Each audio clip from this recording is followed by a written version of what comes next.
Okay, this is a demonstration for those of you who weren't in on Monday and also needed a refresher of how we're going to make nets in Illustrator. The idea is to be able to show you the technical side of it and making sure it's accurate. This is for the Surface Graphics Workshop, but you can also refer back to this when you do your main nets and your designs for the final brief. Okay, let's first of all get a new document open, and I'm just going to do A3 landscape. Alright, now it's important that you have planned and you know the measurements of your box. For this workshop there were 3 vessels, a rectangular box, a wraparound for a punnet or a container, 4-sided, and then there was a label for a cylindrical vessel. So where I'm going to do is just show you the how to make the rectangular box. That's probably the more detailed one, and you'll be able to look at the functions and you'll be able to build this yourself. Okay, so we're going to do it in parts. The first part is going to be about getting the measurements and getting everything in position. The second part will be get the document necessary, the lines and the cut-in marks all clear, and then the final part will be working with layers so that you can then start building the graphics. Okay, first thing you need to do is give your view rulers, so make sure your rulers are showing. Now if you're using CC for the first time on a college computer, go into preferences and general and units, and make sure that your general is not in points or inches or anything else, meaning mil or centimetres. I'm going to use mil because that's what I prefer to use. And then also make sure you've got snap to point on. Now you can put on a grid if you want, by going to show grid for example here, and you can always change the grid in the preferences, general, guides and grids. You can change it here with the grid line in every subdivision. I'm going to turn the grid off. I don't find it particularly necessary for this, however you may choose to keep it on. The only other thing that we're going to need to make sure is we've got our smart guides on, because they're going to be quite invaluable. Okay, so rectangular box. Let's go to our rectangular tool, click once, and you get your width and height. So just for the sake of this, I'm going to make it right plain and simple. I'm going to do a box that's 100 by 150. So 100 wide, 150 high. There's our box. The depth of the box is going to be 50. So now I need to draw another box, and if I just draw another box, the width is going to change to 50 and the height to 100.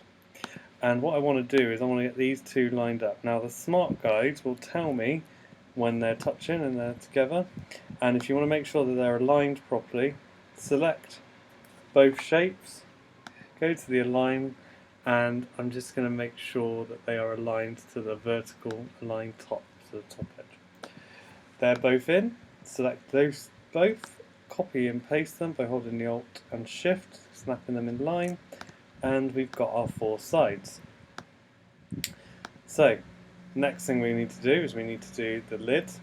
So I'm thinking that this will be the top, the front here, so the top tabs and bottom tabs will come off of this one, and we'll also then need to add in the tabs to keep it all together. So let's do the top and the bottom first anyway. So width is going to be 100 and the height will be 50 because it's going to go here and correspond with these two sides here. So just draw a box. So width 100, 50 for the height, and just get that into position. And again, the smart guide will tell us if everything's all in line. Just zoom in nice and close, looks all good to me. And then I'm just going to copy that, paste it down here, and again, make sure it's all nice position.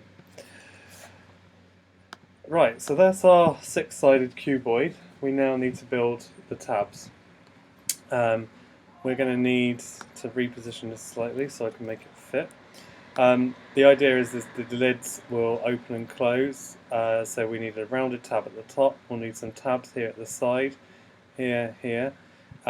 This one will need a corresponding one behind to make sure that there is enough weight, enough bottom in there so the weight doesn't push through the box, and that'll all be glued, and then we'll have a tab along here. So I'll do straightforward tabs first. This one, because it's going to be a bottom, I just need to make sure that it's at least halfway the same length as the bottom. So you can see there the smart guide, if I'll just show you that again as I drew it, tells me when it's halfway corresponding with the bottom tab, and I'm just going to go beyond that slightly. And then with the white arrow tool, I want to select each tab and just taper them in slightly. We do this so there's no conflict. This one here doesn't need to be very thick, and this is again, it will be a glue tab, and it corresponds to this end over here. Just selecting each point and just using the keyboard keys up and down to change it. Final tabs we're going to need are here and here. Now these ones, again, don't need to be too long. Just going to make sure they exceed halfway along here, so you can see the intersection one kicking in. So just as long as they're height-wise they're over 25, then we're fine. Now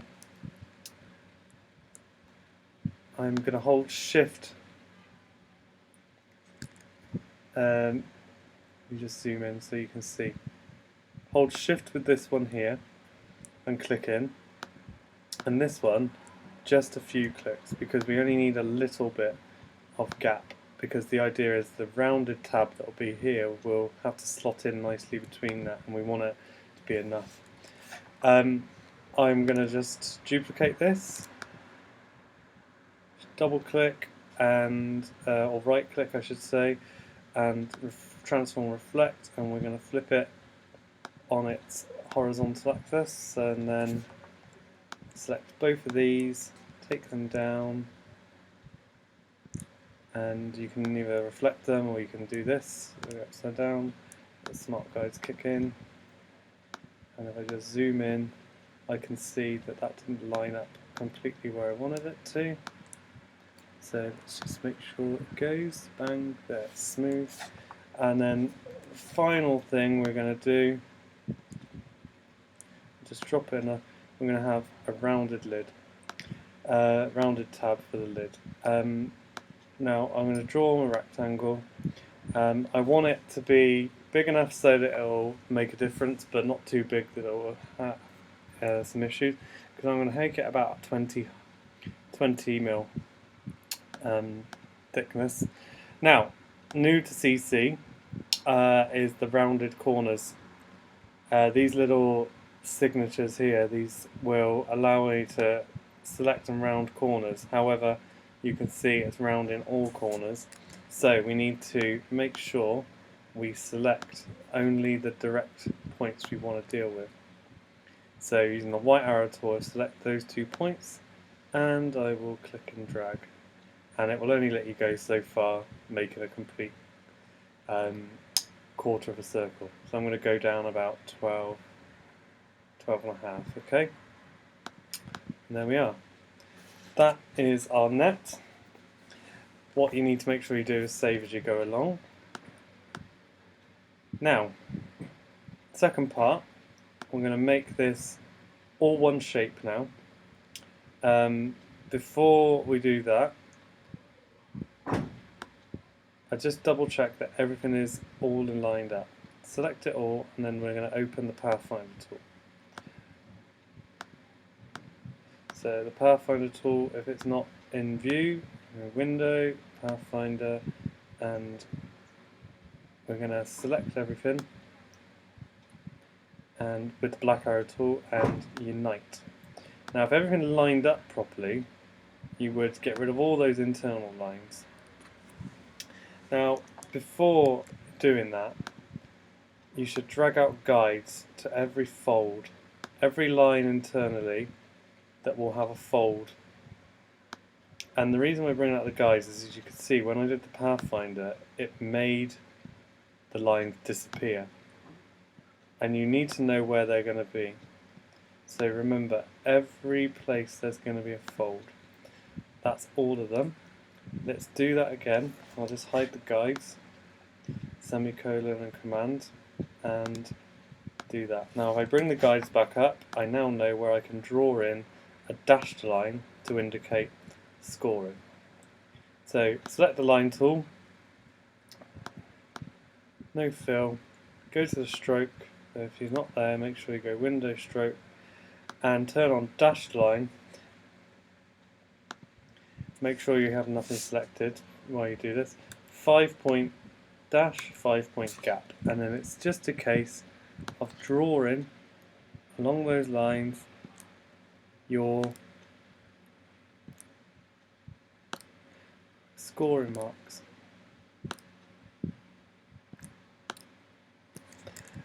Okay.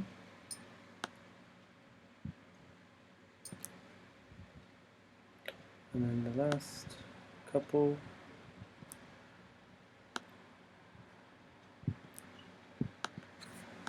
I'll hide the guides and then you can see everything there. Right. There may be some small amendments they need to do depending on the type of box. Because this has got a box lid that you open and close, it would be handy to have a little cutout here. So select the shape. At this point I'm just going to turn the fill off, we don't need the fill on, and I'm going to draw a circle. I'm going to find the middle point. The smart guide will help me in that.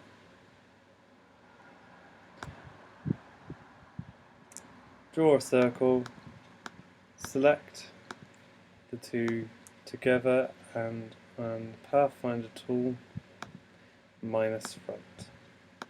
Okay, so we've got our net, we've got our lines, everything, and we know that this is already, we could start working with some graphics on this.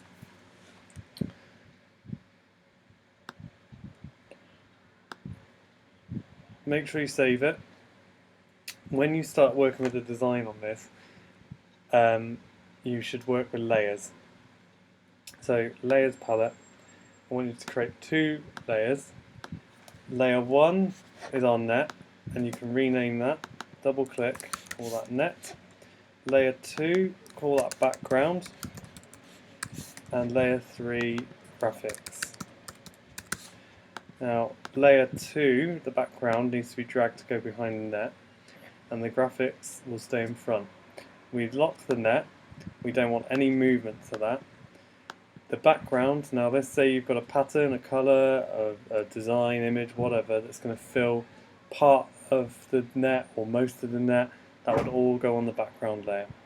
So I'm just, for argument's sake, going to just draw a box here, and this would be the background, so I want my net to be have a yellow background, and then I will start building my graphics on the front. So I'd go into the layers palette, and then I would lock the background, and then I can start adding type, adding shapes, whatever it needs to be. And the reason we do that is so it keeps it all nice and ordered, and you can turn the net off from time to time, and you can obviously flip between background and graphics without having to move everything and make it more comfortable. So in a nutshell, that's really how you would go about making a net. It would work for anything, whether it's a box, whether it's a label, whether it's a wraparound. So please refer to this video, and if you have any problems, obviously come and speak to me. Thank you.